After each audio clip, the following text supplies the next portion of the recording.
Excuse me? Whenever anything bad happens, she's always the one left standing at the end. Have you noticed that? If you've got something to say, I suggest you come right out and say it. Cool it. Yeah. Isn't it funny how she is always the one who makes it? I wish they'd got you. Jack was worth 1,000,000 of you, and you never even gave him a chance.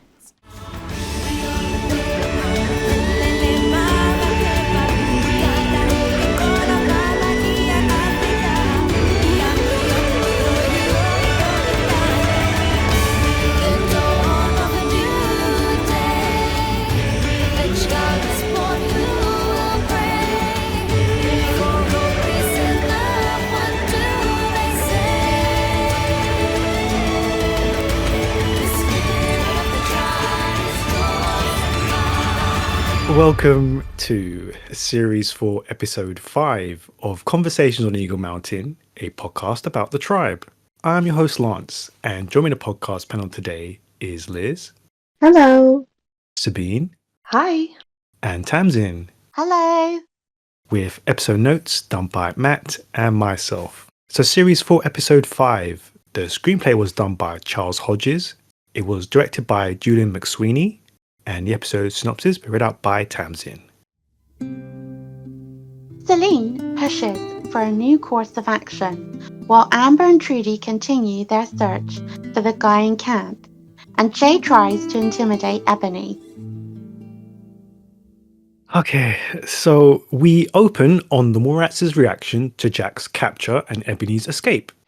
These people don't need to make deals. They just walk in and take whoever they want, whenever they feel like it. If I were you, I'd be more worried about who they're going to take next. So yeah, panel, a lot of different emotions being thrown around at the beginning of this episode.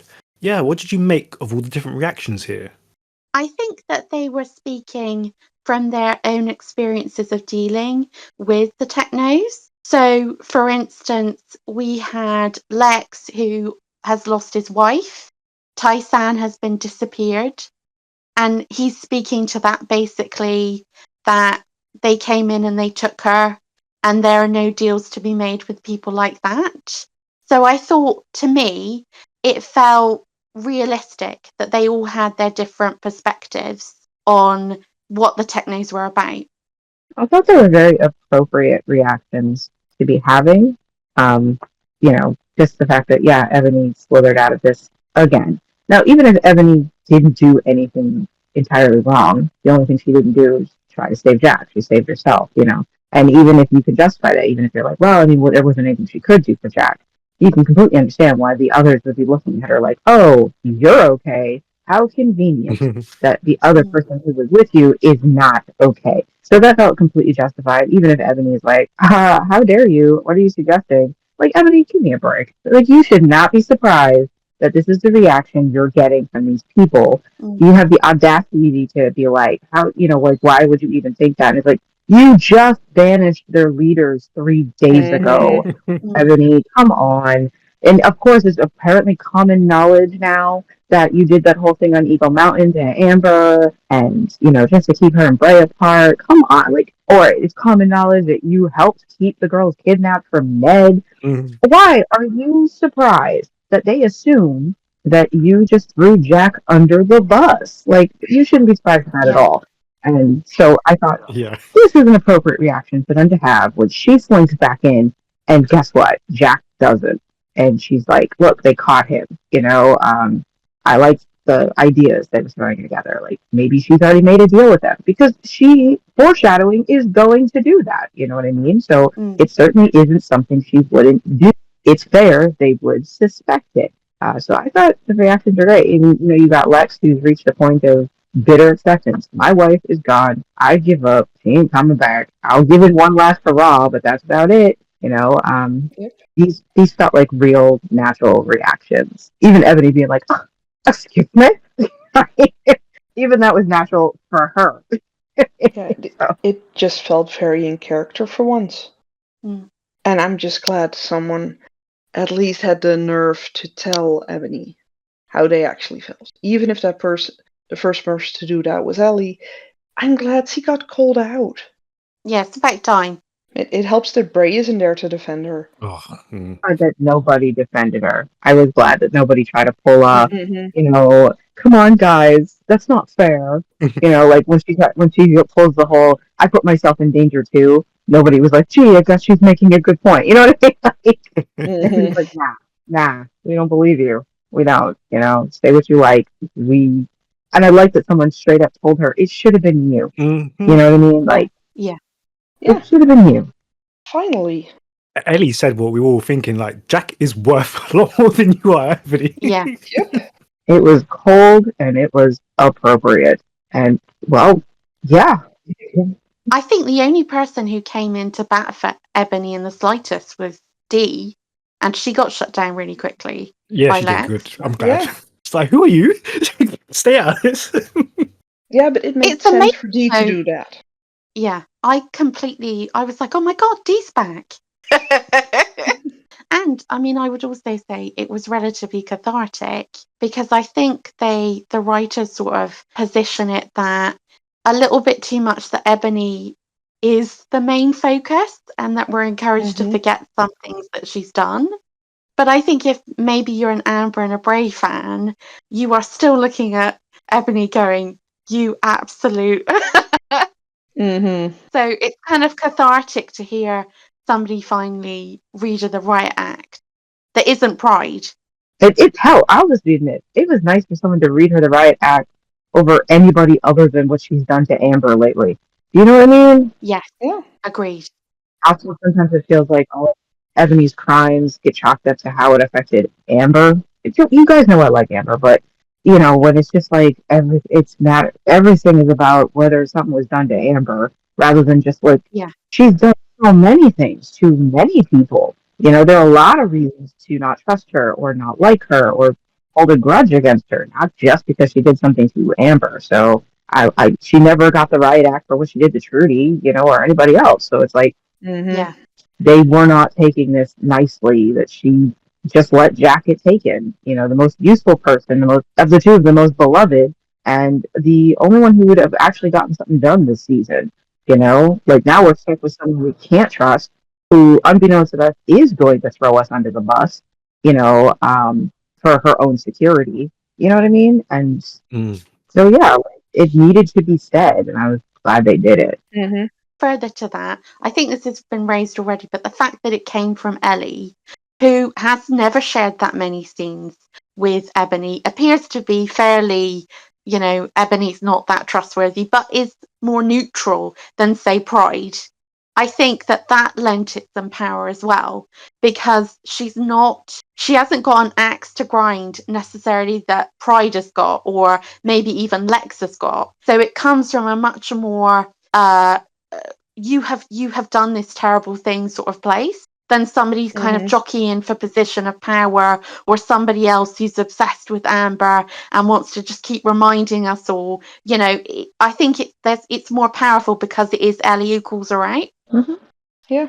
I'm glad of the pride line especially because it wasn't about Amber. Because the mentioning that see Ebony's made deals, that just references the Chosen and what she did with Trudy.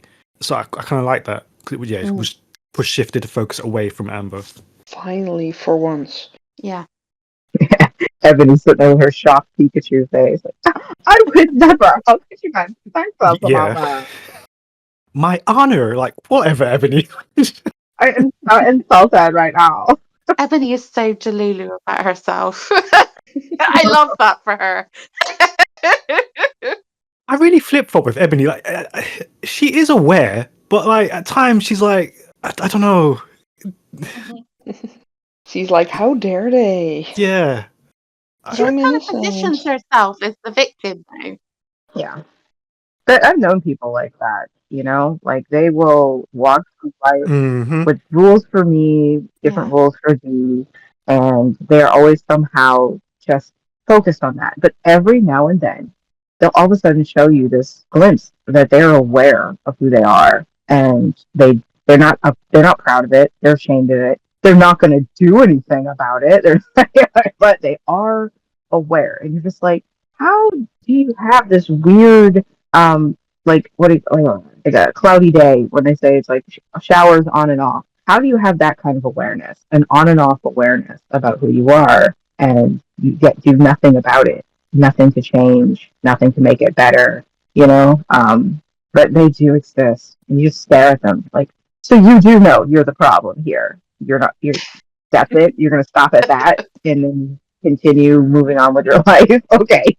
Like I met this guy once, and he had a lot of relationship troubles, and his current partner was leaving him.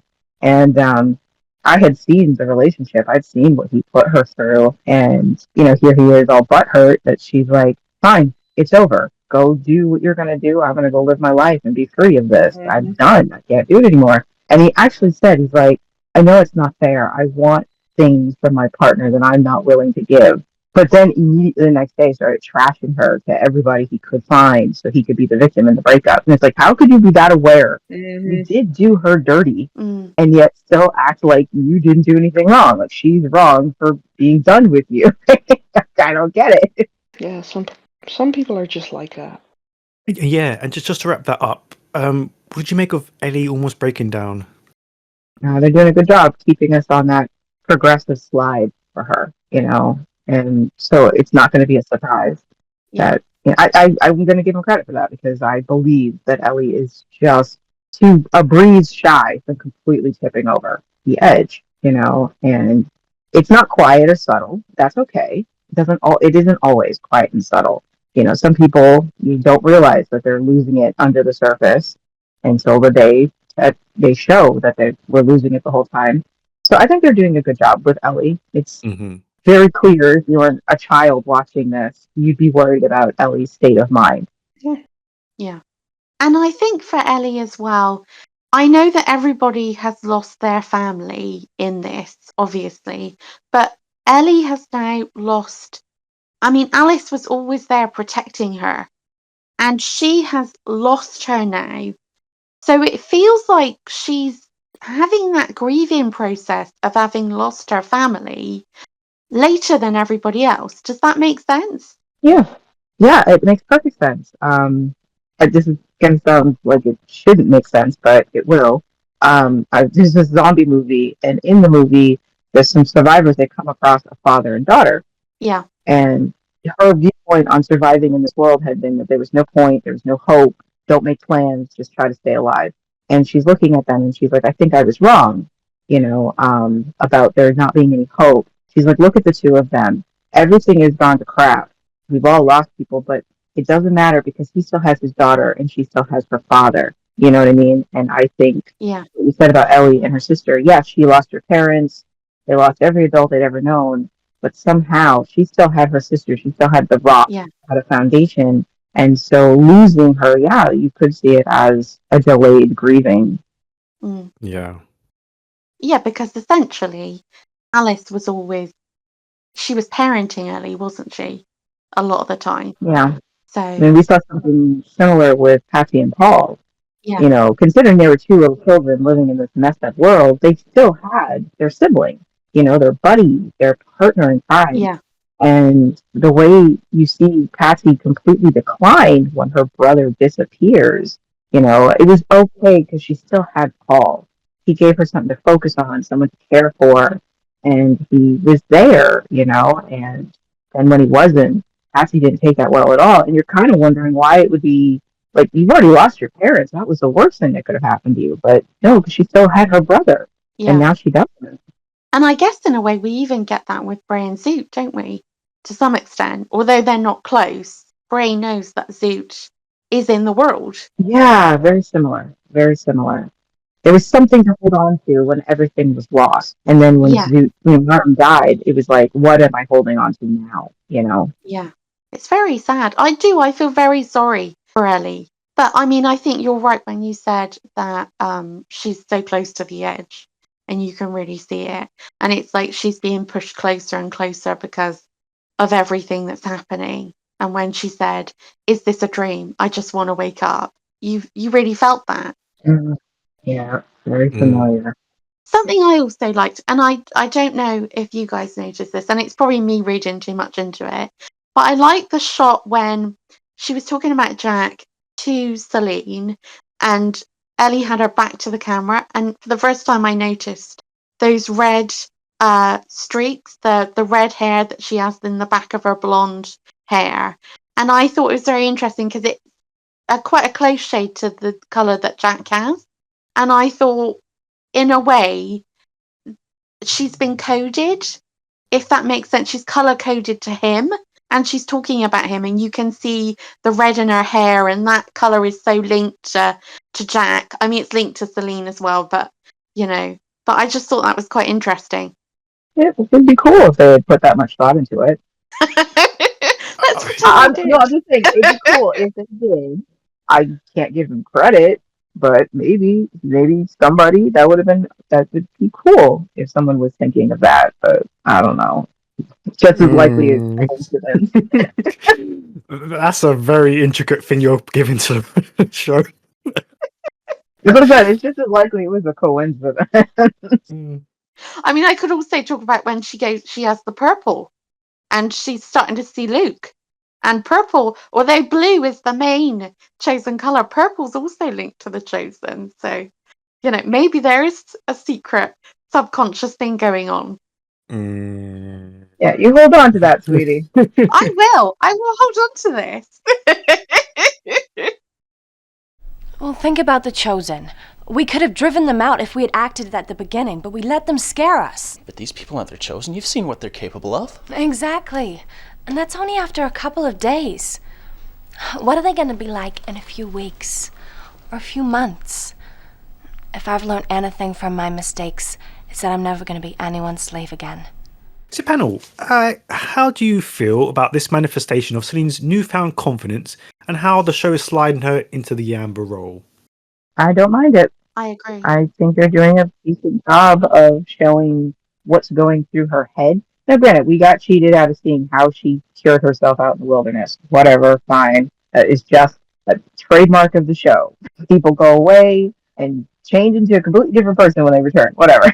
Okay. But I do think they've given her good dialogue to explain where she's coming from, why she's approaching something the way she is, and so, and I also think visually they are painting a really good picture as to what would push Salene to decide action is necessary. This comes right off the back of her talking Ellie down. She is watching what's left of her family completely fall apart, and the people who normally would have been the strongest while Salene fell apart, they can't do it. Lex can't, he's barely holding himself together. Ellie, someone she always knew, is very strong, hot-headed and strong-willed, all that. Ellie's not holding it together. There's nobody there to do it. And her being in a headspace where, okay, I guess it's going to have to be me. Somebody has to hold them together the way I was held together. Other people stood up to the plate when I couldn't do it for the longest time. It's my turn. I just think they've done a decent job. But you have to accept that somehow out in the wilderness she had an epiphany about herself and got over whatever trauma was holding her back. You have to accept that first to be able to accept this. If you can't accept that, then yeah, you're looking at this like, who are you? What is this? Yeah. I mean, I don't think it's come out of nowhere though, because we did see that Salene has elements of this. For instance, she was able to organise the school to some extent, and the way her and Ryan together took charge of the children. And I mean, when we first meet her, she's there with Patsy and Paul and Chloe and the dog, and there's always been this element to her, the fact that she's able to deal with young children, and that so it's not really come out of nowhere. But see, there's a difference. The thing is, if you look at every single one of those situations in the past when Salene was able to, or just willing or wanting to step up to the plate, there's a big difference from now. One, Salene often only could do that, or felt like she could do it, or wanted to, when the foundation under her feet was completely stable. When there was someone else bolstering her. And also something to keep in mind is that every time Salene would do these things, it didn't take long for her to immediately either crash and burn, lose interest, even with the kids, when we first meet her, yes, it is admirable that she took these children in. But our first conversation with her, she's already admitting that she's going to give up. Okay? She immediately gives over control to Amber to tell her what to do with these children. The school, you saw how fast that fell apart and how quickly she went from, Ryan, I don't need you looking after me all the time, to, Ryan, where are you? I need your help. Help me run this school. You know what I mean? No matter what. Over and over again, we have seen Salene. Yes, she'd love to be that person, but was never able to. And again, usually needed someone else to be bolstering her or convincing her that her world was solid enough for her to feel safe enough to step up and do those things. This time, there's none of that. There is no one bolstering her. The foundation could not be shakier that she's standing on. So I think it's perfectly fair for someone to be like, this doesn't feel like Salene at all. That's why I said you have to accept first that Salene was able to do what she did when she was away to be able to come back and be this person. If you can't accept that, then yeah, you're looking at this like, where the frick did this come from? I mean, I think what I was trying to say is that the raw material was there. And that maybe when she was in the wilderness finding herself, there was an element of her growing up. I don't like it, to be honest. I mean, let's get this out of the way. I like the new Salene. The new Selene's fine. She's great. But I can't see the progression from the old Salene. That's where I'm stuck. And that's completely fair. Let's use a recent example. So Jack. So yeah, Jack disappeared. He came back a different person, improved. But we could see elements of how he's improved and how how his growth has happened. And that's been done very carefully through the dialogue, through his actions, his demeanor. It's just done in a way that I can buy this whole progression off screen, and it's continued here. But with Salene, it just doesn't. It just feels abrupt to me. I don't feel how she's come from where she was as the chosen initiate and everything, and being codependent on everything and everyone around her. And all of a sudden, she's got this massive injection of confidence enough to want to be a leader. You know what I mean? And not be dependent on people. It's just not. I don't get that, to be honest. That growth doesn't connect. Yeah, I understand that completely. Even though I like the new Salene, but yeah, exactly. I love her, but I'm just like, it may take a lot for some people to be like, I buy this, and that's completely fair. I mean, I think it would be easier to get on board with if the show didn't have a habit of positioning any female character that it has left into this sort of Amber-like role when she's not there and they're desperately looking around for someone. I also think it would help if we had more specifics of what she even did on her journey. Like, what the heck was even happening out there? Now, I complain about the fact that when Jack went away, he had very little to say about what he went through. But it's easier to extrapolate how Jack's situation informed the new person he's grown into. Yeah. Because you at least have some details. He was separated from his family by choice. He probably spent, and he does say this, spent every day wondering what was being done to his family and whether his family would be punished for his disobedience. We know that he was in fear all the time and was just BSing his way through everything as he tried not to actually help the Chosen, but also keep himself alive. That's enough for you to understand how that may have changed aspects of Jack's character. It's not a ton of detail, but it's enough for you to make peace with a Jack who's come back with a greater appreciation for the people he loves. You know what I mean? And a greater understanding of, if I want to keep these people, I have to be a better person to them, because I no longer take it for granted. With Salene, you don't have any details. She took off on a horse. She was looking for Ryan, and that's it. You know nothing else. You don't know who she met out there. Did she talk to people? How was she making it by? How was she getting food and water and that gorgeous outfit she came back in and hairstyle? You don't know anything. So how do you take that nothingness and make sense of who she's become? Yeah. What happened to the horse? Right. Did she eat Apollo? We don't know. Did she swap him for the jacket?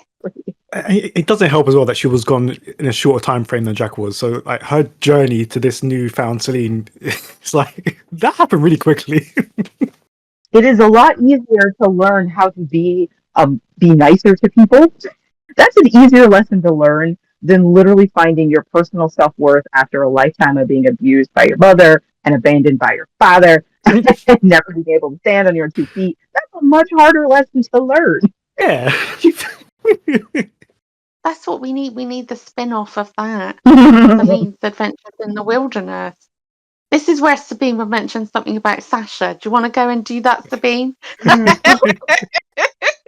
No, No, let's sorry. keep those two far apart from each other. That's fine. And like Lance said, the time that Jack was away compared to the time that Salene was away is vastly different. Yeah. You know what I mean? Like, vastly different how long they were off getting their personality makeovers. It would make way more sense if Amber had come back as a completely different person than it does for either two of them, given that she was gone for an entire season of time, and yet she was basically the same, you know? It makes more sense for Jack than for Salene, though.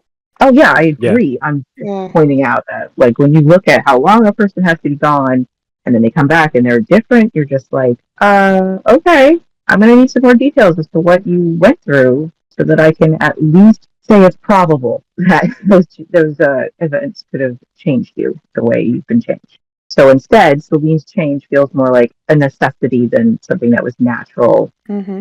But I accept it because, like I said, I like her more, and my book bar is so low. I'm like, fine, whatever.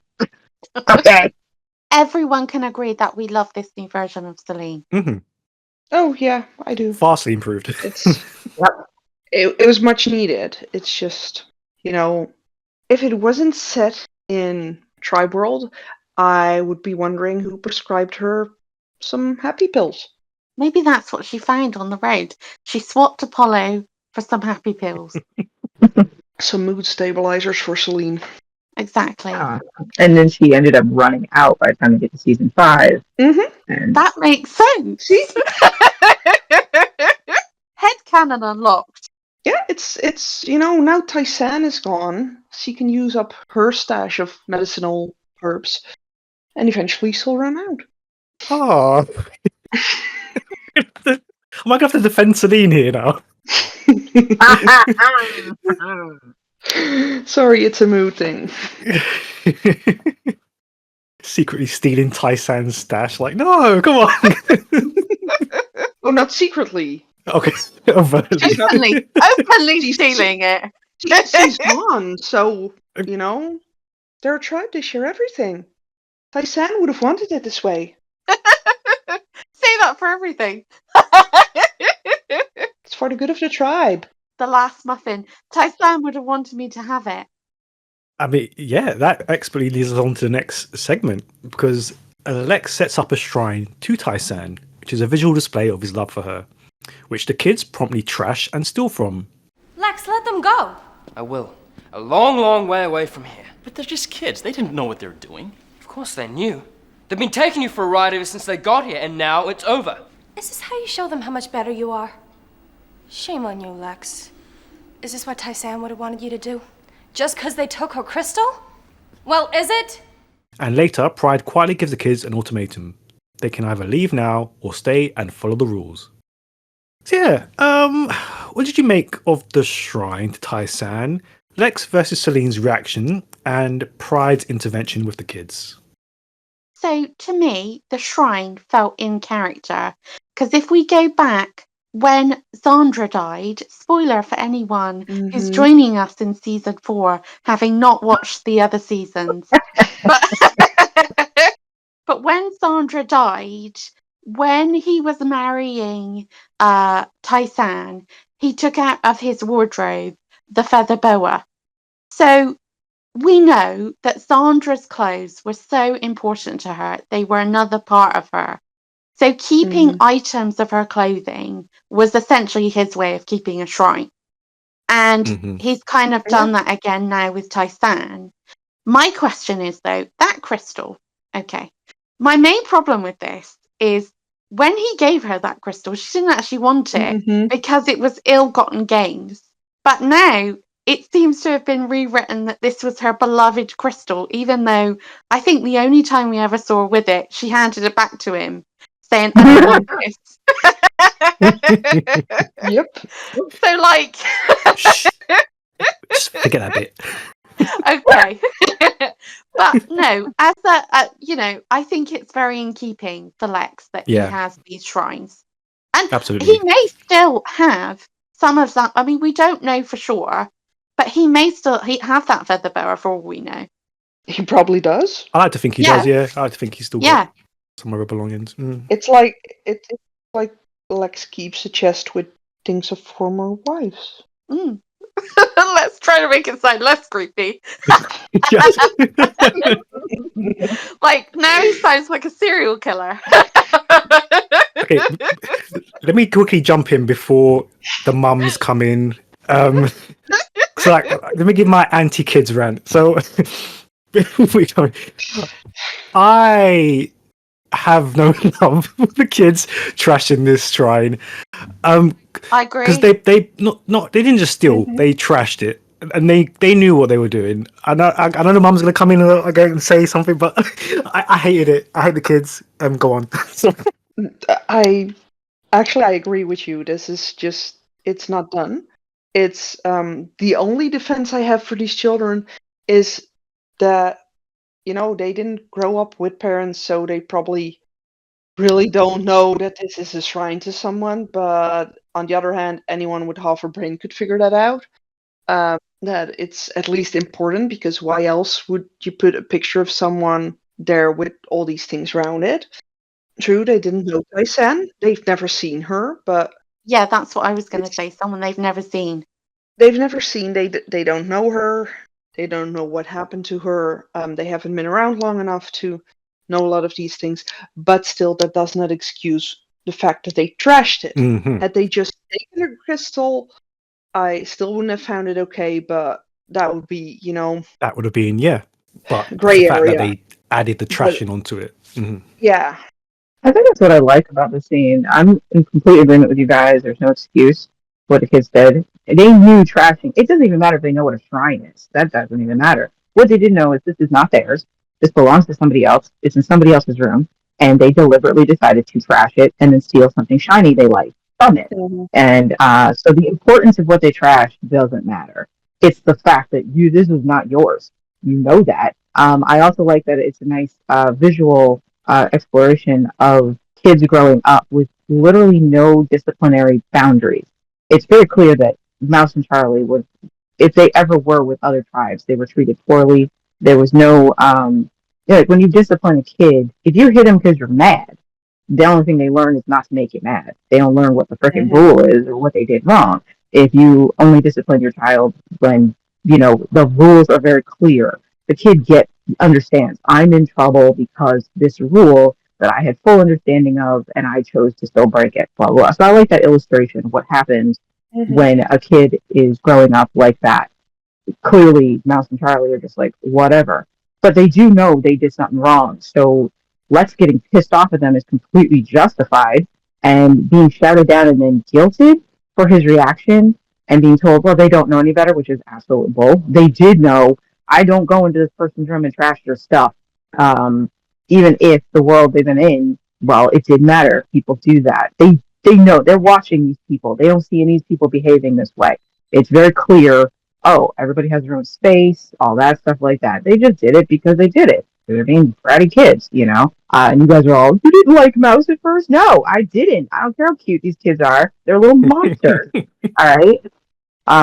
So it did piss me off that Lex is being made to be seen as being unreasonable because of his reaction. Unreasonable if he had taken a sledgehammer and knocked them out, okay? In their household, where that's what would have been done to Mouse and Charlie. He yelled at them and said they need to leave. That is a reasonable response to what the frick just happened. You brought these monsters in here, and they're going around trashing people's stuff? Like, if you're going to have them here, you need to be paying attention to them. You need to be watching them. Okay, this is not okay. And then for cried in Salene to get in his face like he has no right to react the way. I didn't like that.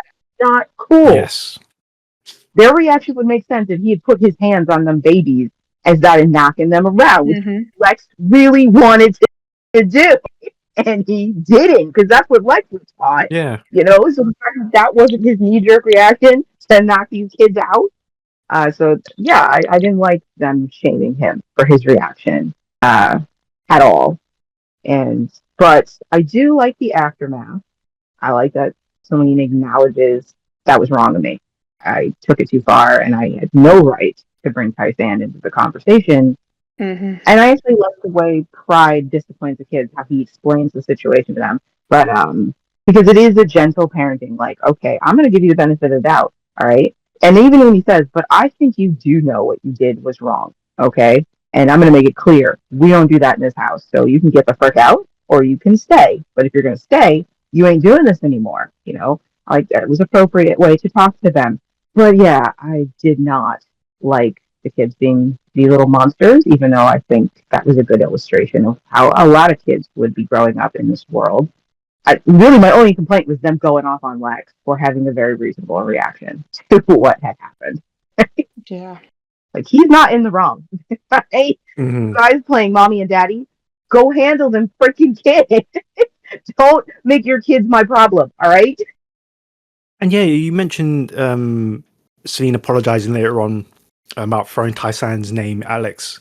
But Lex makes I thought it was an interesting line after that, where he says that he's always having to say goodbye to people.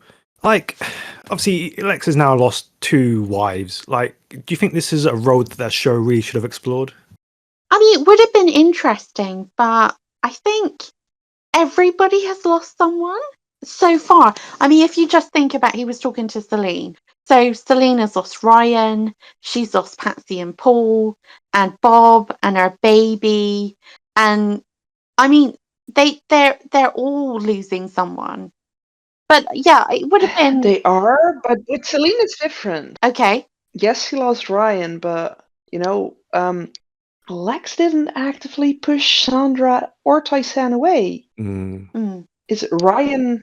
Ryan chose not to come back.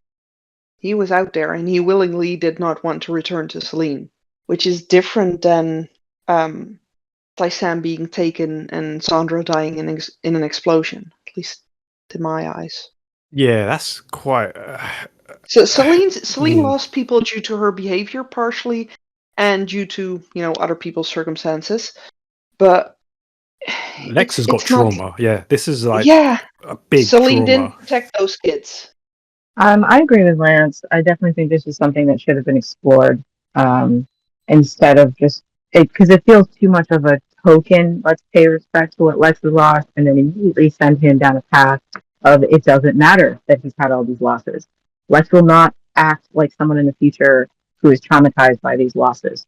So this moment ends up losing all poignancy when you follow his future journey. Lex does not behave like someone who is that butthurt over basically putting 2 wives in the ground. Yeah, right in this moment, he's like, it's not, like, if you're going to tell me that someone has reached this point where it's starting to feel like this is all I do, is say goodbye to people, do something with that. Show how that's your life. If you really believe that my existence is just saying goodbye to people, that should affect you in your future relationships with people, in some way. And it could go anyway. There's so many ways you can react to that. You could be an avoidant attachment, after that. Like, I'm not going to be connected to people. Or clinging like crazy. Right, exactly. But no, there's nothing. There's no exploration of how this actually affects him as a person. Once he accepts his wife is gone, well, he's moving on to the next thing.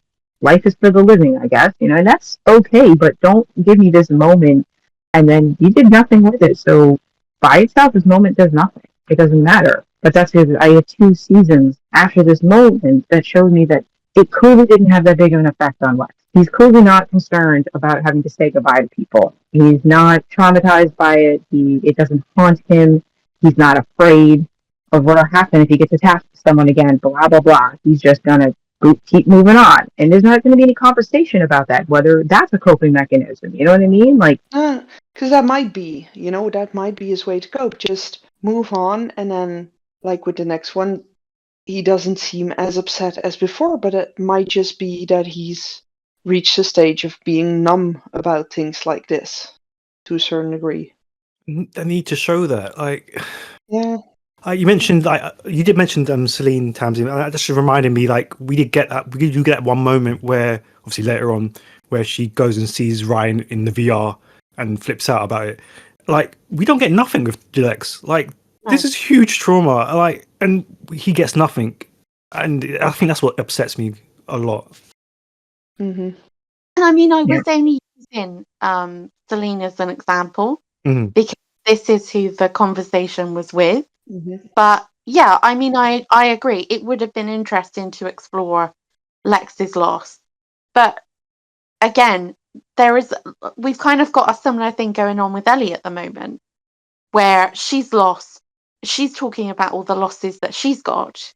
So I wonder if it was two characters that are experiencing a similar sort of thing at the same time.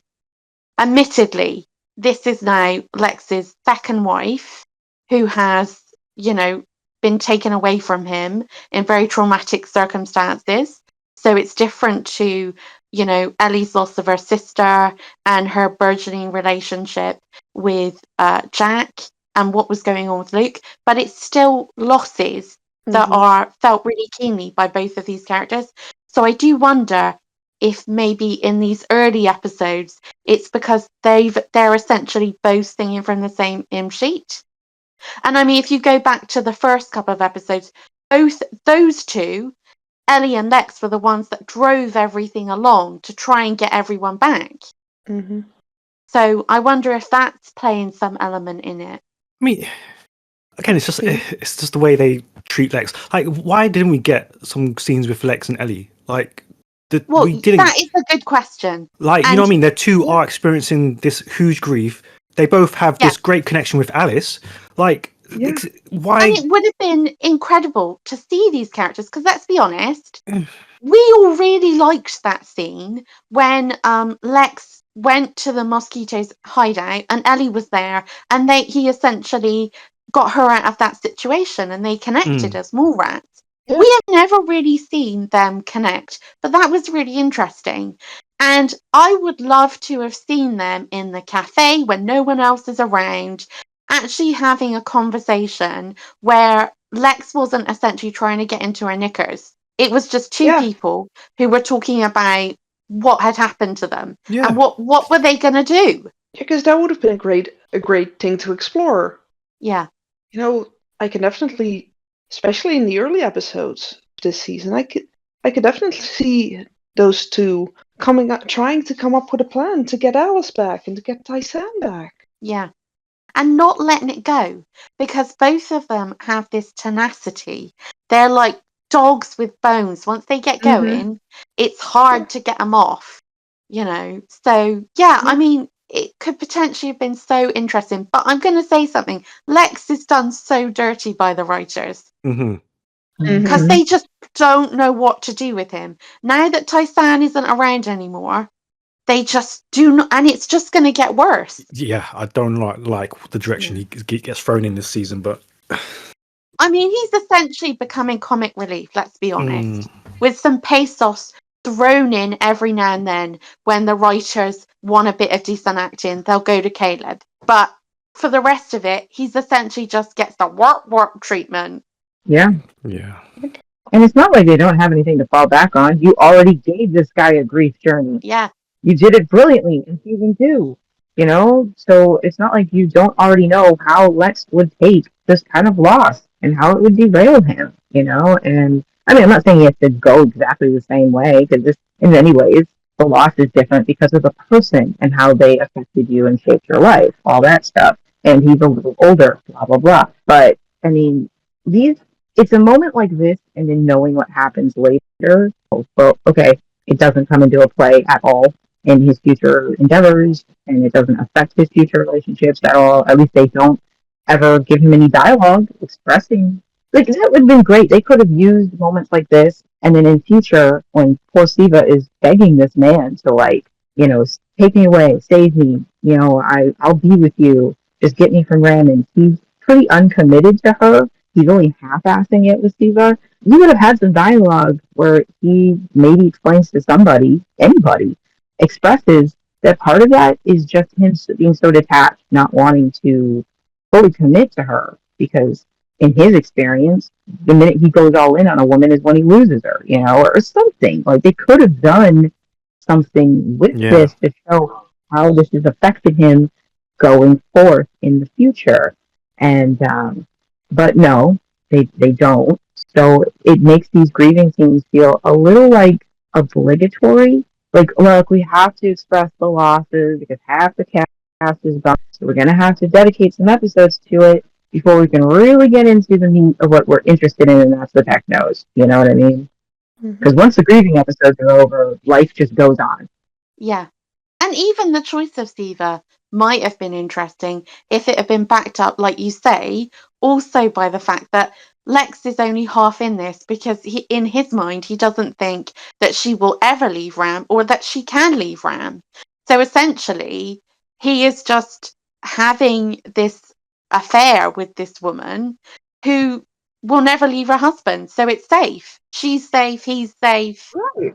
There are a lot of people who do that. They're Yeah. self-destructive in their love lives, and as a way of protecting themselves, they will often chase someone who is unattainable. Therefore, they will never have to actually deal with the reality of what would happen if I had them.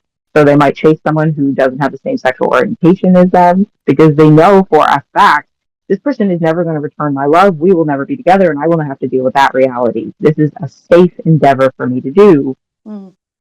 Just such a shame, as usual. I'm going to press the missed opportunity button.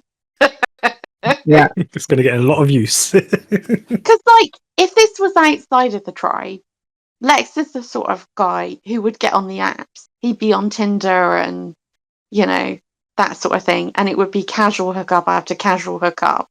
Yeah, that definitely would have made Lex and Steve's relationship far more interesting if one of the reasons he fell for her is because, one, she was already attached, she was unattainable, she was safe for him to dabble with, he would never have to worry about actually having her and therefore losing her. And then what happens when she actually decides to leave her husband? Then it would explain so much of the strain between them at the mall. Because in a way, he never prepared himself mentally to have her in his life this way. Yeah. Instead, he's just a jerk to her anyway. You're just kind of like, why?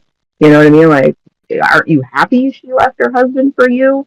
And there's no real explanation for why he treats her the way he does, why he's always just half in with her, and yet still playing the part. And if you had added that element, that this is all just a response to having lost too many people, and that I don't want to actually care about her too much because I know how much it hurts when I lose them, when they're gone. Hell, you could even have this, in his head, he thinks he's a jinx. If I genuinely love her, I am dooming her. So I won't do that. It's not even wrong, since that's exactly what happens in season 5. So when these two finally reconcile and admit how they feel, guess who died? You know what I'm saying? So they could have had a really good through line for Lex and Siva, and that. Yep. And the other thing is that because Tai-san is missing, it's everything is still up in the air because he doesn't know if she's dead or alive or what is going on. The years of hoping that she might come back, be released, return. At least with I know I'm saying at least, but with Sandra, there was closure. There was a body. There was a grave, and he could take her loss with him and begin to rebuild his life. With Tai-san, there's a permanent sort of placeholder in his life. Yeah. But no, they don't do anything with it. I'm going to press it again. All right, let's move on to Ebony and Jay. You and your friend made a big mistake. You thought you could take us on, am I right? Look, I don't know what you're talking about. We got you on camera. He tells her that he will hold her personally accountable for any further attacks. So yeah, what do you make of Jay's threatening tactics here towards Ebony? I liked it. It was strategic. Made sense. Tells me something about his personality. He's not the showy type. He doesn't, want all of from the beginning. He didn't want the takeover to be dramatic. He wanted it done by the numbers, where Ved was like, I want some excitement. Why aren't they fighting back? Da, da, da, da, da. Mm-hmm. Jay wasn't into that. He clearly doesn't want dramatic thing over what just happened with Jack and Ebony. He wants it handled quietly, efficiently. Let's just get this done. And it says something about his morals. He clearly, colonizer, has no problem scaring a woman in her bed, making it clear, I could kill you. I might still do it in future, but we can avoid all that if you just act right. Like, he doesn't think there's anything wrong with having done that. To him, the ends justify the means. So I like it for that. I think there's a lot of character telling. Yeah. And this would all be great if they didn't try to convince you that Jay's a really great guy. Yeah, it undercuts that completely. And I agree with you, Liz, what you said about the fact that he's happy to terrorize a woman, because he goes into that and he thinks this is the less of two evils, because Ved's like, are you going to kill her? And he doesn't respond. So I think in Jay's mind, because he didn't kill Ebony, that means that he's not a bad person. But he still came into her bedroom, terrified her, threatened her. Like you say, he leaves that open-ended threat, and in a way that she can't control what happens in the city. And there are two other people there with weapons, but yet in his mind you get the feeling that he thinks he's not too bad because he didn't kill her outright. He just taught her a lesson. Yeah, I just did what was necessary to keep these people in line, Yeah, because that's what it is to him. It's a way to, make her comply. I was like, Ebony, you've met your soulmate. Oh, come on. Ebony would have killed. Let's be honest. That's so true. Ebony is not above murder. No. Well, I think murder is their first tactic, and then it's working down from there. Yeah, you don't kill someone if you can still use them for something. Exactly. It's in her top 3 responses. Yeah, I think it's her go-to. Murder, then it works down from there. It's kiss, marry, or throw over a cliff. And it's always kill. The first question she asks herself, can I kill this person? And if I can't kill them, okay, well, can I get rid of them? And then, can I get somebody else to kill them for me? Can I at least make it seem like someone else did it? Or that they died in an explosion? Can I make this seem like an accident? Yeah. This person needs to be dead, so how do we go about it? Yeah. I love that. Yeah, so in that way, they're not soulmates, because I think at the bottom of Jay's list is murder. At the top, I think it's try to negotiate away from murder, whereas Ebony is murder, trying to negotiate to murder. Still soulmates in my mind. Mm-hmm. They're just like, whatever I gotta do. They deserve each other. I don't feel an ounce of guilt. And I'll be shocked when people call me out and think I'm not a great person. Mm-hmm. Yeah. I'm like, what? How dare you? I'm so She's good, so Delulu. She's so Delulu. I love it. It's like she always tries to play the victim. Like, you made me leave you up there on that mountain dead. You actually pushed me to it because you were going out with someone that I went out with. They're soulmates because Jay is just as Delulu about himself. Like, when he's called out as, wow, you're a big a-hole. The things you did were bad, Jay. He has the nerve to be like, but I could have still been worse. You know what I could have done, you guys? Okay, Yeah, I could have been worse. I did a little kidnapping. I did a little pillaging. I did a little psychological torture, but you're not dead. Like, I'm a good guy. I saved you from the worst. Yeah, it's just deleted. Yeah, deleted doesn't always mean murder. Sometimes it just means I took a file away. Stop. At least, all I can say about that is at least Luke owned what he did. Exactly. But that's because he loved the drama of the guilt. We know that's why. Jay doesn't like drama. Luke is like, bring me all the drama. I want to wallow in this. Ram is literally here for the drama. Right. That's it. That's all that's keeping him alive at this point. The drama. Yeah. Ram is his essentially main a drama source queen. of Entertainment? Well, I was going to say, forget the oxygen tank. He just needs the drama. Yeah, I like the scene. I think it's a nice state. Again, we know that these guys are not able, they're not going to be allowed to defeat the Technos. This is the Techno season.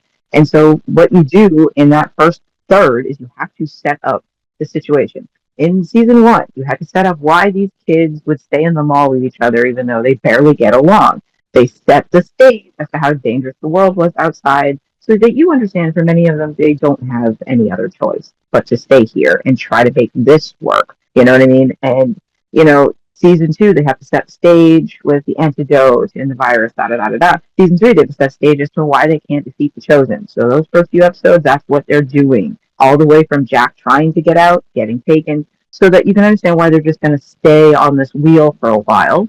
And I think this does a good job of setting the stage for why they won't be fighting the Technos for most of the season, leading. You know what I mean? So I was like, okay, I like that. That's what we have to do so that we'll understand why we're just stuck dealing with the Technos. Okay, let's move on to Amber and Trudy's excellent adventure. So, Trudy struggles to get an eager but exhausted Amber to pace herself on the road to the Gaian camp. No, it's okay. I'm fine.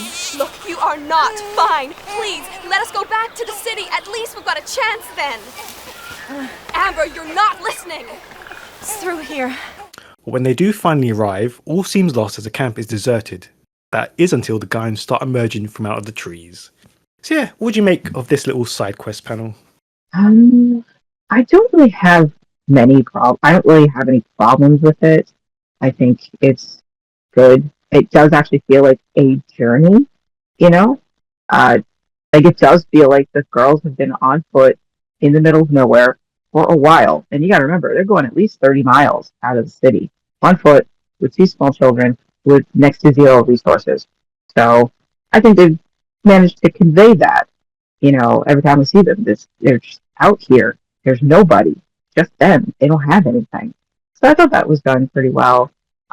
That last scene has that same problem that a lot of scenes in season 4 have. On paper, it sounds fine. They arrive. It doesn't seem like there's anybody there. And they hit despair and then the ecos emerge. On paper, that actually sounds great. But when you see it visually, you're just like, what the frick were they doing? Like, how is there no sign that they're out there? But these guys were just happen to be chilling in this area, heard people coming, hid themselves. It's silly visually, but on paper it's fine. I'm happy for them. Great.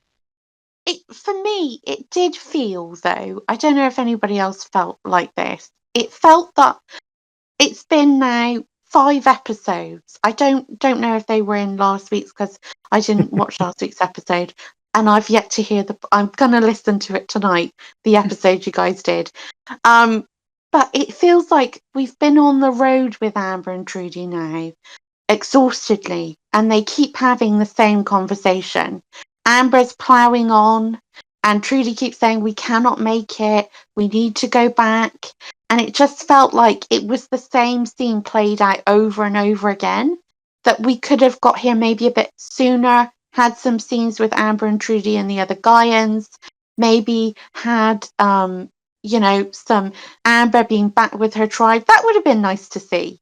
As it was, it just felt like we were on this trek with them that felt really super unrealistic. I mean, I've never had a baby, but I don't know how Amber got up and did all that stuff. I'm not sure I could do that. And for me, it just felt like we were going round and round with them. And maybe we weren't using them as well as we probably could have. Yeah, I can agree with that. By the time you get to another scene where Amber is stubbornly plowing forth and Trudy is urging caution, reasonably so, given their situation, you're just like, yes, we've heard this, and we already know Amber's in bad shape, and poor Trudy is just trying to keep 3 people alive on her own. And, but they clearly wanted the drama of the journey feeling so long, and then the girls getting there and thinking that's it, which I did think was somewhat effective. the idea that you think you finally reached the destination. We made it. Yeah. Holy crap, we made it. And we can finally rest and eat. And the kids will be cared for and all that jazz. And there's nothing there. Yeah. And you just what? And just see, that was the last of Amber's strength. She doesn't even have the strength to cry because she's dehydrated. She doesn't have any fluids left. She just crumbles in on herself. And the way, again, Trudy, gold star. I'm an I told you so kind of person, okay? And if I got here, my baby, and there was nobody, it would have been very hard for me not to be like, I freaking told you. What are we gonna do now, Amber? He was so determined. We're gonna die out here with our kids because you just had to come out here. You were so clear. Instead, no, what does Trudy do? She absolves her friend of any guilt, reassures her this was no one's fault. We did the best we could. We were just trying to do what was right for our kids. Because even in this moment of her despair, she was more concerned about Amber's feelings. Like, give her a trophy, somebody, please. Yeah. Yep. Well, Trudy's been so kind throughout this, hasn't she? When she was dealing with the situation when Bray went missing, first of all, and she didn't break the news to Amber, she broke it in degrees. She has just shown herself to be a really kind person, which, again, always gets forgotten about Trudy, because I think in the fandom, Trudy has become this sort of, her one note that people think she plays is like shrieking, hysterical. But actually, there's so much more to her. And I think these couple of episodes have really shone a light on that. The fact that she's kind and she wasn't going to leave, she's loyal. She wasn't going to leave Amber and essentially her nephew to die out there on their own. She was going to go with her and help her if she could. And I just don't think she gets the flowers she deserves, Trudy, because she's a great character.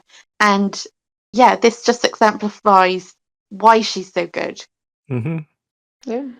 But can I press the missed opportunity button quickly for this scene?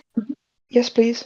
Because I do kind of feel that when they got there, after all that struggle, Amber essentially being driven to go there, I kind of wanted Amber to basically say the reason why she was so desperate to get back to the Gaians was because part of her felt like Bray might be there, even though she knew that he would never have left her. Well, I'm just going to say in response to that, if they had given Amber that dialogue, if she had admitted in that moment, I don't know why, I thought maybe he'd be here. I know it's crazy. I would have been like, Amber, are you freaking serious? What? How much blood did you lose to come up with the Delulu idea that Bray not only abandoned you, but then went with, it would be with the Gaians? Like, I would have been so annoyed if they'd given her that dialogue. I'm just saying. I could actually see this happening, Bray being panicky with it. I need to find her help, and the Gaians might be close. On the other hand, I don't know how close they really were to it. It would be a place to find help, but he would have dragged Amber there if he needed to. Yeah. I kind of was suggesting it though, because as we were talking about the fact that Lex is dealing with the fact that he's lost Tysan and he's trying to sort of find his way through that, I kind of felt like, for me, Amber accepted the fact, and I know we've kind of mentioned this before about, people disappear all the time and they accept it really quickly, but as a viewer, it felt rushed, her acceptance that Bray was no longer there. And I just felt like if we got to the end and then it turns out that Amber, in her delusion, had in the back of her mind thought, no, he's not here, but he might be with them. Maybe they found him, maybe they took him somewhere, and that it becomes apparent that Amber has not accepted that Bray's gone, that actually she's just kind of pushed it to the side, and that's why she's been so desperate to go on this trek. That's kind of what I was suggesting. I think that would be more useful somewhere down the line, where in a place that would be more reasonable for her to believe Bray might have ended up. Let's say, like in the future, when they make their trips back to the city and stuff. I think that could have been an effective scene where she's back in the mall and actually admits that, maybe just admits to Trudy or something like that, that all this time she may have made it look like she'd given up on Bray and accepted he was gone, that she's still surprised not to find him here, and explains her logic as to why she thought maybe something happened that day and he made his way back home and he's been searching for me, but of course we were missing each other. I still was holding on to, I would find him and he's not here. You know what I mean? I think it could have been, that sort of logic could have worked somewhere in the future, but I don't think it would have worked here. No. But I like the idea, because Amber will admit in the future she hasn't actually given up on Bray. She just needed to focus on her child in that moment. She couldn't be worried about where he is right now. He's not here. That's my reality. I take care of our child. But later, she obviously admits she hasn't given up on him. Even when she's flirting with another man, she hasn't given up on finding Bray, and it's not till she sees deleted over his picture that she finally has to accept he ain't coming back. He's gone, and but we know he's only been moved to the recycle bin. It's fine. She can recover him from there. Exactly. 100%. So I don't think the idea is bad, but I don't think it would have worked right here. All right, that leads us to our final thoughts of the episode. So the Morats, or what's left of them, turn against Ebony, telling her that they've met with the tribe leaders who want Ebony to lead the attack against the Technos. Ebony's forced to agree, but she later signals a secret meeting with Jay. Not very subtle, is it? Are you out of your mind? What are you doing here? Relax. It's just a social visit. What? I think we have a little bit more talking to do. So yeah, shock horror panel. What did you make of Ebony's apparent betrayal? Was she standing there staring at the camera? Was she just stood there until he turned up? Yep. She figured he'd come for her. Let's not discuss how stupid that was. I mean, it looked cool in the moment, but the fact that she was still just staring, anyone could have seen that camera. How did she know that it was definitely going to be him that saw her? Don't think about it too hard. Well, it links back to the communicator and Veg and Dee and Ram and Ram and Ebony are now omnipotent. They know who's looking at them or listening to them, and they're like, I know you're looking at me, Jay, and I want you to meet me down here right now. And she was still looking at the camera, and he turned until he turned on. Yeah. He might have had to walk down a flight of stairs to get his key card out. How did she know that he wasn't in the loo the entire time? And then, for God's sake, she's just going to stand there until what? It's almost a smart idea. Almost a smart idea. Because they set up, when she tries to say she had nothing to do with what happened over at the airfield, because we saw you on the cameras. So they're setting it up that Ebony is now very aware. We're watching you guys all the time through the cameras in this city. Okay? So it's almost smart that if she wanted to get in touch with him and communicate with him, but obviously she can't be seen doing it by anybody in the city, can't be tied to any sort of betrayal, da-da-da. That is almost a smart idea. But it doesn't help that, one, we don't know where she is. We don't know where this camera's located. Yeah. You know what I mean? And so once you start thinking about her standing in this random place, not, going to the airfield to be seen on one of those cameras where she can guarantee they'll be watching these cameras. They're going to see me out here and I will get someone to come out and talk to me. That would make a lot more sense if that's your goal, to get one of these people to come out and talk to you. You've already assessed that he's the guy in charge because you don't know there's anybody else. So you're like, he'll see me outside these cameras. For at least I know that for sure. And I will be able to talk to him. But this random camera somewhere in the city that she doesn't even know if it's working. And how long did she have to wait? He had to come all the way from the airfield. She could have been out there for 2 hours waiting for him to not only look at a camera, spot her, kind of figure out, is she looking at me? Because she's just staring into the camera. Maybe I should come to the conclusion that he should check it out and come himself. That's comical. That is very funny. Imagining how long Ebony was just standing there staring at a camera, just hoping that Jay would put 2 and 2 together, that she wants to have a conversation and would agree to have the conversation with her. What makes you think he would? Me hoping that this one techno was watching and would come and coming after her. Like, How long was she prepared to stand there? Is How my full is question. she of herself? it's silly. Like, any other techno could have seen her and taken her away. Like, just makes it's Or just. what's more likely, given that it's just in some random part of the city, why would a techno show up at all? Exactly.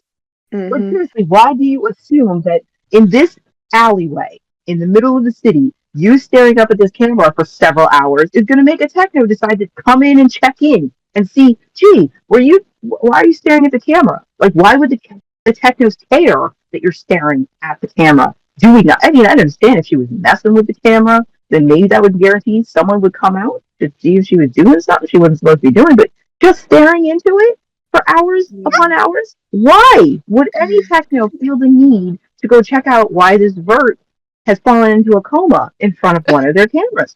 They might think they've never seen one before. Look, they've never seen a camera before. They're fascinated by it. Right? She was reality TV. They were just watching her.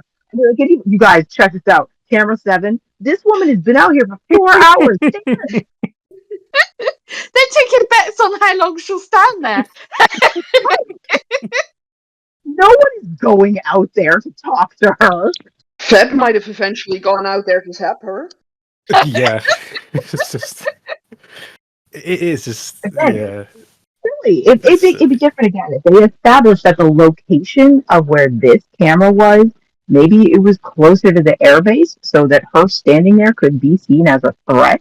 Or it would make more sense for Jay to get the message that she's trying to get in contact with him if she's literally in an alleyway just outside the airfield. But they do not establish where the frick she is. So it's just like the logic behind the scene is very silly. It's like Ebony just assumes, okay, they came after me, so they must be watching my every move. Ebony would think that, though. She would. Totally would. She's the main character, guys. She is. She's the definition of main character energy. I know he watching. I know he watching. Look at me. I wonder if she would have taken her top off. Oh, God. Hey, that would have gone. She could have held up a little sign that said, "Hi, can the techno that came into my bedroom last night and threatened me please come out and talk to me?" I was just looking for blonde hot techno.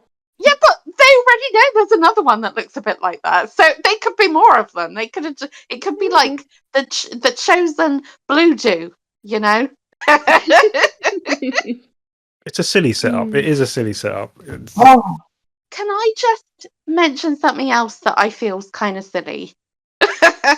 Can I just bring this into the forum? Sure. Okay, so when they saw Ebony again in the footage with Jack, and now Jay has been basically in a bed with Ebony. And at no point has he looked at her and thought, "Hey, half your face looks very similar to the half faces of the two women I see in the office every single day.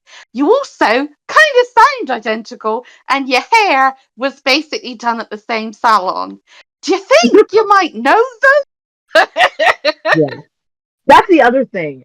If she's been caught on the cameras already, okay, Jay is not the only one who has access to these cameras. Yeah. Okay, that's literally what the technos are doing. They're constantly monitoring them, checking out, making sure what the monkeys in the zoo are doing. You know, and you're telling me Java and Siva haven't come across this? I mean, yeah, that I can understand because that's not their job. Yeah, that's not in their role. Below their pay grade. But that's what I'm saying. Like, Tamsin just pointed a great point. These technos, Jay, Ved, they know what Java and Siva look like, and so it's like you've seen this girl. I just don't understand how this hasn't gotten around how similar she looks. All the other techno boys are clearly very obsessed with, Rand's property. I mean, Rand didn't even notice it as well, though. To be fair, I just think it's weird. It's a weird setup that it's going to be a while before they make this connection. Out of everyone, you'd think someone like Ved would have spotted this. especially since Why he's not so Ram? upset. Well, yeah, why not? Ram He's then? sleeping with two of them, so like you'd think he also would. Seen them. He's also seen them without their masks on. He Yeah, actually knows what their faces look like. He must have scanned them into the computer. He's going to know their faces better than anyone else. So does Ved, because he wrote Ram's special program. Oh, well, there you go then.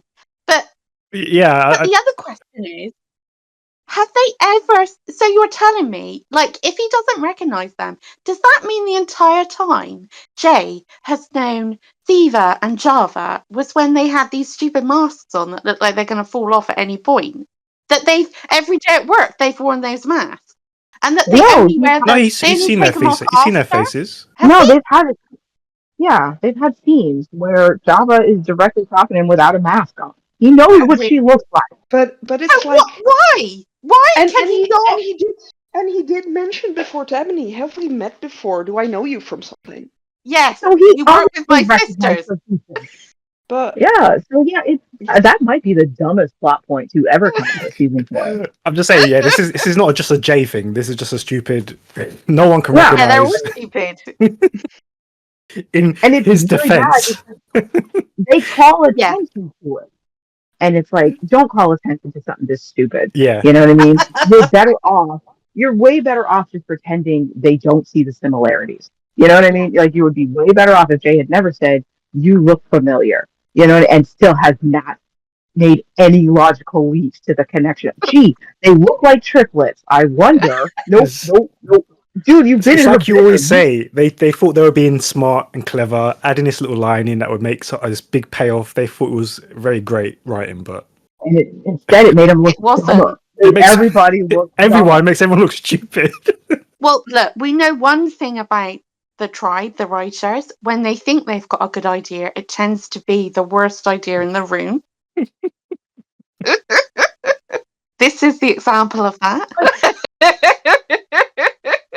Yeah, this is great foreshadowing. This is going to be amazing when they finally find out. It's like, They thought this was a cool scene.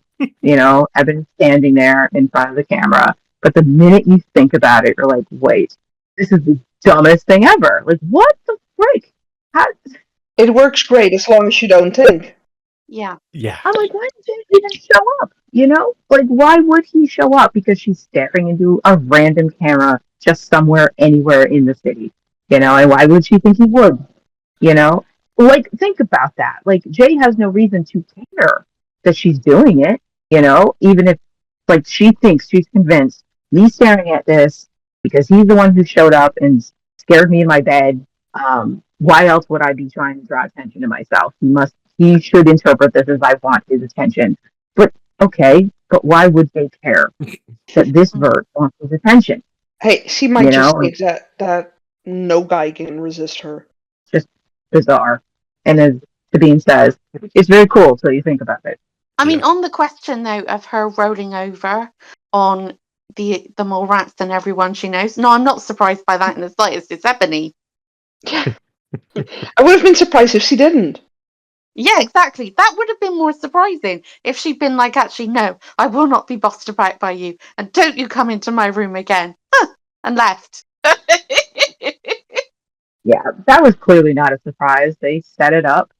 We already know what Ebony does when her back is against the wall. She was clearly terrified in her bed to wake up to this and having her life threatened. Even begged, please don't do this, whatever you're about to do. You know, so, you know, they'd already set that up. It's no surprise that she would do it. It would have been definitely a bigger surprise if Ebony had been like, you know what? I'm going to outsmart you. Yeah. Because nobody puts baby in the corner. You know what I mean? Exactly. But again, the whole point is so that this attack will fail and it'll demoralize everybody in the city to just deal with this new status quo so that we can have technos that we're not fighting, you know. And I don't mind that. I'm like, okay, that's why we're... Well, I mean, like, whatever. It's going to fail without Ebony being part of it anyway. You know what I mean? Like, this wasn't needed. No, it wasn't, but... Ebony didn't need to warn them and be a part of it. Like, oh, come on. No, she didn't. Because you're right. That's the thing. I would have personally have preferred if they tried and failed without her. I think it would have been a great character beat for Ebony to, for the first time, be like, you know what? I am not selling my city under the bus for pretty blonde face who had the audacity to break into my boudoir and threaten me in my Jimmy Jam. Yeah. Okay, screw you. I'm going to take you on and then fail. You still have the demoralized city. You would still have the city going, Ebony, you were right. We're behind you. You know, we should have listened to you. But I think this was so that they could build the connection, continue building on the connection between Jay and Ebony. They want there to be a relationship between these two, so they want to put them in put them in bed together. You know, so having him come to her, threaten her make a deal with him, sets up this communication with him making threats like keep your city under control and nothing bad has to happen, and her going, you know what I mean? So I think that's the reason it exists, because you're right, it didn't need to, but it's because of the love story they want to tell, which usually takes precedent over anything else in the tribe. So, but your suggestion there about Ebony not ratting out the city, even though she's been scared to death by Jay, actually makes their connection more interesting. Because him looking across at her and thinking, wow, she's not intimidated by me. I am interested in this. It makes it more interesting. That would have been a really cool way to go, that she actually is committed to being the city leader. Like, when she's no longer the leader of the city, that's when she actually starts to do stuff that, you know, like Bray and Amber would have done. And that's interesting. And then him seeing her and thinking, wow, this flirt will not be put down. And it still would have given him an excuse to seek her out, because he would have been pissed off that she had the audacity to defy him after he did what he did. He would have still gone after her. So they could have still built on that. They never needed, they could have exchanged this inevitable betrayal by Ebony and given her a very strong character beat. And they, you know, but they like to take the easy way out, and you know, Ebony is Ebony, Lex is Lex. There will be no growth. And so, yeah, you know, this sounded more intriguing to them, but it could have been so much greater by having Ebony stick to her guns and do the right thing for the people who are invested in her and trust her, and still fail, but fail because she was doing the right thing for once. Yeah. And Jay would have still come after her. They could have still had that crazy love story, you know, but we're not trying to reach any bars of imagination here or creativity. What a badass scene we lost out on, because essentially, if he had come out and found her, and then they'd had that, you know, that back and forth after everything went down, and she wouldn't back down, and then you could have had that tension where she's going to be like, okay, so what you're going to have to do now is kill me, and he's like, no, and then you could have had the sexual tension between them. It would have been incredible. That scene, that moment after the fight, and Ebony is the one whose head's on the pyre, now that would have been so much more poignant if we didn't already know she and Jay had made a deal with each other, so that she was never in any real danger anyway. But if we had known, like, if we didn't know, like, if that didn't exist, Ebony was taking him on, and in that moment when he should get rid of her because she is clearly a threat and she is not afraid of you, he still chose not to kill her. Yeah, what would have that added so many layers of dimension to their love story? Yeah. Oh my god! Yes. It seriously makes me ship them harder. Yeah. Well, I mean, they would have been up there for most interesting couple, I think. But no, the tribe is now where good ideas go to die. So I didn't think this was a terrible episode, but I did feel it was a little like, you know, it's fine. It didn't pain me to watch it, but it wasn't like, oh wow, I was so into it. You know, it was fine. It was a perfectly fine episode of setting the stage. It's not the dregs of season 3, let's be honest. Oh no, we've had way worse. We've had way worse episodes. I'm just not singing its praises. Like, it did its job. But I mean, not every episode can be a gold star. Not every episode can be, you know, that inspiring, even though once upon a time they used to be, but whatever. But I mean, we've already had a terrible episode. We're only 5 episodes in, and let's see, we've had a decent opener, We've had the bottom of the barrel, episode 2. Was it episode 3 that we thought was actually really good? And we were like, holy crap. Was the really good one. Yeah. Yeah. Right. Season 4 was, at least it's not episode 2. That's what episode 4 was. At least it's not episode 2, and now we have episode 5 that's just adequate. It's bland. Yeah. At least we got some of these stories over, though. At least the Amber and Trudy journey's over. Yeah. Mm-hmm. So, it closed out that saga, and I'm so glad for that. That brings Series 4, Episode 5 to a close. Thank you very much to the panel, and you can show your support by clicking on that like and subscribe, and following us on all the major platforms.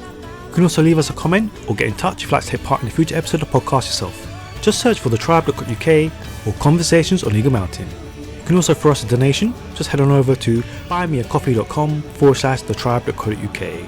And we'll see you next time for episode 6. Until then, bye. Bye. Bye. Bye.